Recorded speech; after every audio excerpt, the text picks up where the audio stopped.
नमस्कार, आप सभी का एक बार फिर से स्वागत है हमारे चैनल भक्ति ज्ञान में।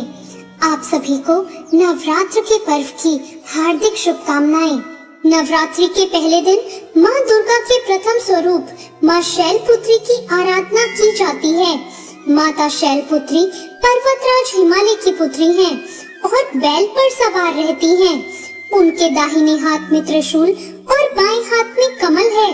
मान्यता है कि माँ शैलपुत्री की पूजा करने से जीवन में साहस, पवित्रता की भावना उत्पन्न होती है। साथ ही भक्तों के सभी कष्ट दूर होते हैं और उन पर माता की विशेष कृपा बनी रहती है। आइए जानते हैं पहले दिन की पूजा के बारे में।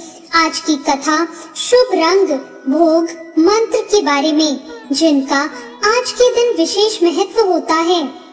एक बार प्रजापति दक्ष ने बहुत बड़ा यज्ञ किया। इसमें उन्होंने सभी देवताओं को अपना अपना यज्ञ भाग प्राप्त करने के लिए निमंत्रित किया, लेकिन उन्होंने भगवान शंकर को इस यज्ञ में निमंत्रित नहीं किया। सती ने जब ये सुना कि उनके पिता एक बहुत ही विशाल यज्ञ का अनुष्ठान कर रहे हैं, तब वहां जाने के लिए उनका मन विकल हो उठा। अपनी ये इच्छा उन्होंने भगवान शंकर को बताई। सारी बात सुनकर विचार करने के बाद भगवान शंकर ने कहा, प्रजापति दक्ष किसी कारणवश हमसे रुष्ट हैं। अपने यज्ञ में उन्होंने सारे देवताओं को निमंत्रित किया है। उनके यज्ञ भाग भी उन्हें समर्पित किए गए हैं, लेकिन उन्होंने जानबूझकर हमें नहीं बुलाया, कोई सूचना तक नहीं भेजी। ऐसी स्थिति में तुम्हारा वहां जाना किसी प्रकार से भी उचित नहीं है।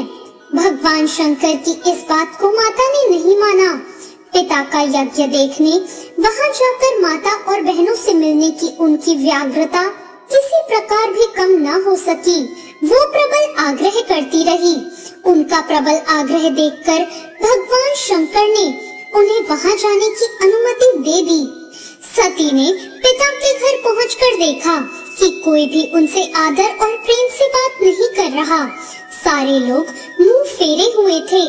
केवल उनकी माता ने स्नेह से उन्हें गले लगाया। बहनों की बातों में व्यंग और उपहास के भाव भरे हुए थे। परिजनों के इस प्रकार के व्यवहार से उनके मन को बहुत दुख पहुंचा। उन्होंने ये भी देखा कि वहाँ चतुर्दिक भगवान शंकर जी के प्रति तिरस्कार का भाव है।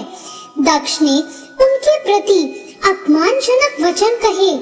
ये सब देखकर सती का हृदय शोक, गिलानी और क्रोध से भर उठा। उन्होंने सोचा, अपने पति भगवान शंकर की बात न मानकर यहाँ आकर मैंने बहुत बड़ी गलती की है। वो अपने पति का अपमान वहाँ न सह सकी। उन्होंने अपने उस रूप को उसी क्षण वहाँ योगाग्नि द्वारा जलाकर भस्म कर दिया। वज्रपात के समान इस दारुण दुख की घटना का जब भगवान शंकर को पता चला, तो वो बहुत क्रोधित हुए और अपने गणों को भेजकर उन्होंने दक्ष के उस यज्ञ को पूर्णतः विध्वंस करा दिया। सती ने योगाग्नि द्वारा अपने शरीर को भस्म कर लिया और अगले जन्म में शैलराज हिमालय की पुत्री के रूप में जन्म लिया। इस बार वे शैलपुत्री के नाम से विख्यात हुई। पार्वती, हेमवती भी उन्हीं के नाम हैं। माता शैलपुत्री की पूजा के लिए पहली पूजा ब्रह्म मुहूर्त में यानी सूर्योदय से पहले करना अच्छा माना जाता है। स्नान करके साफ और हल्के रंग के कपड़े पहने। इसके बाद घर के पूजा स्थान को गंगा जल से शुद्ध करें और फिर एक चौकी पर साफ कपड़ा बिछाकर उस पर माता शैलपुत्री की मूर्ति या चित्र को स्थापित करें। उसके बाद पूजा की शुरुआत कलश की स्थापना से करें। ये नवरात्रि का एक मुख्य अंग है। परिवार के सभी सदस्य मिलकर विधि पूर्वक कलश को स्थापित करें, माता का ध्यान करें और मंत्र का जाप करें। ओम देवी शैलपुत्रे नमः। साथ ही माता की स्तुति करें। माँ शैलपुत्री की पूजा पारंपरिक षडोपचार विधि से करें। इसमें जल, अक्षत, पुष्प, धूप, दीप, गंध और 9 वैद्यों का अर्पण शामिल है। माँ को विशेष रूप से सफेद या पीले फूल अर्पित करें। साथ ही कुमकुम से तिलक करें और माँ की पूजा करें। देवी के सामने धूप जलाएं, घी का दीपक जलाएं। मान्यता है कि 5 दीपक जलाने से घर में सकारात्मक ऊर्जा और शांति आती है। पूजा के बाद माँ शैलपुत्री की आरती करें। चाहे तो दुर्गा चालीसा, दुर्गा सप्तशती या देवी की स्तुति का पाठ भी करें। इससे माता की विशेष कृपा प्राप्त होती है। पूरे परिवार के साथ जय माता दी के जयकारे लगाएं। इसके बाद माता को भोग लगाकर सभी में प्रसाद बांटें। शाम के समय भी दीपक और धूप के साथ माता की फिर से आरती करें और मंत्रों का जाप करें।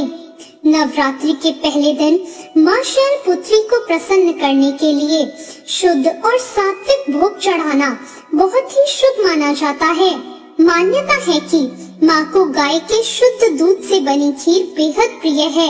इसके अलावा आप उन्हें सफेद रंग की मिठाई जैसे रसगुल्ला, मलाई बर्फी या मिश्री भी अर्पित कर सकते हैं। पूजा संपन्न होने के बाद माता को भोग अर्पित करके पूरे परिवार और भक्तजनों में प्रसाद बांटें और खुद भी ग्रहण करें। ऐसा करने से सकारात्मकता बनी रहती है। माँ शैलपुत्री का ध्यान करें और मंत्र का जाप करें। या देवी सर्वभूतेषु माँ शैलपुत्री रूपेण संस्थिता, नमस्तस्यै नमस्तस्यै नमस्तस्यै नमो नमः। दोस्तों, माँ शैलपुत्री का वास काशी नगरी में वाराणसी में माना जाता है। वहाँ शैलपुत्री माँ का एक बेहद प्राचीन मंदिर है, जिसके बारे में मान्यता है कि यहाँ माँ शैलपुत्री के सिर्फ दर्शन करने से ही भक्तजनों की मुरादें पूरी हो जाती हैं। कहा तो ये भी जाता है कि नवरात्र के पहले दिन यानी प्रतिपदा को जो भी भक्त माँ शैलपुत्री के दर्शन करता है, उसके सारे वैवाहिक जीवन के कष्ट दूर हो जाते हैं। क्योंकि माँ शैलपुत्री का वाहन वृषभ है, इसलिए इन्हें वृषारूढ़ा भी कहा जाता है। तो ये थी माँ शैलपुत्री की व्रत कथा। आपको आज की ये कथा और जानकारी कैसी लगी, कमेंट करके जरूर बताएं। आपको आज की ये कथा अच्छी लगी हो तो वीडियो को लाइक जरूर करें और अभी तक चैनल को सब्सक्राइब नहीं किया है तो सब्सक्राइब करना ना भूलें। धन्यवाद।